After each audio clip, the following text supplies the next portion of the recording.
Hello viewers, आज की video में हम आपको दिखाएंगे पाकिस्तान की मशहूर अदाकारा सबूर अली के कुछ ऐसे हसीन लम्हे जो उन्होंने हाल ही में समुंदर के किनारे गुजारे। जी हाँ, सबूर अली को हाल ही में बीच पर देखा गया जहां वो बारिश के खूबसूरत मौसम में मजेदार बिरयानी का लुत्फ उठा रही हैं। बारिश, बिरयानी और समुंदर, क्या ही खूबसूरत इम्तिजाज था। सबूर अली ने अपने कुछ दिलकश तस्वीर सोशल मीडिया पर शेयर की जिन्हें इनके फैंस ने बहुत पसंद किया। तस्वीर में वो नहायत खूबसूरत और खुशगवार मूड में नजर आई। सबूर अली का कहना था, बारिश के मौसम में बीच पर आकर एंजॉय करना और साथ में बिरयानी खाना वाकई ही एक जादुई लम्हा है।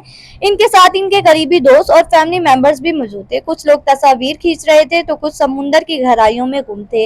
याद रहे, सबूर अली ने हाल ही में एक खूबसूरत बेटी को जन्म दिया है जिसका नाम उन्होंने सरीना अली रखा है। मां बनने के बाद भी सबूर अली अपनी जिंदगी के हर लम्हे को भरपूर अंदाज में जीने का हुनर रखती हैं।